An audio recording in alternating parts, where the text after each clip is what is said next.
आखिर वो दिन आ ही गया। वर्षों का संघर्ष, वर्षों की प्रतीक्षा, अब निर्णायक युद्ध सामने था। नंदवंश का अहंकार आज धराशाही हो रहा था। मैंने धरानंद को पराजित किया। अन्याय का अंत हो चुका था। पाटलिपुत्र, मगध की महान राजधानी, आज वो मेरे अधीन थी। जनता ने मुझे नहीं, न्याय को स्वीकार किया। आज मैं केवल राजा नहीं बना, आज जन्म हुआ मौर्य साम्राज्य का। भारत को एक नई दिशा मिली, पर चुनौतियां अभी शेष थीं। सिकंदर के बाद उत्तर पश्चिम भारत पर यूनानी सेनापति शासन कर रहे थे। मैंने यूनानी राजा सेल्यूकस निकेटर का सामना किया। ये युद्ध केवल भूमि का नहीं, भारत की अस्मिता का था। सेल्यूकस पराजित हुआ, संधि हुई।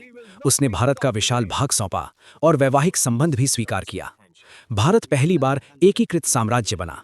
मगध, पंजाब, सिंध और अफगानिस्तान तक मेरा साम्राज्य फैल चुका था। भारत अब बिखरा नहीं था। आचार्य चाणक्य का अर्थशास्त्र मेरे शासन की नींव बना। कानून सशक्त थे, कर व्यवस्था न्यायपूर्ण थी, सेना संगठित थी और गुप्तचर सतर्क। पर सत्ता पाकर मुझे एक सत्य समझ आया, साम्राज्य से बड़ा है आत्मज्ञान। मैंने सिंहासन छोड़ा, मुकुट उतार दिया और जैन मुनि भद्रबाहु के साथ दक्षिण भारत की ओर चल पड़ा। श्रवणबेलगोला की पावन भूमि पर मैंने संलेखना द्वारा अपने जीवन का त्याग किया। देह का अंत पर चेतना अमर।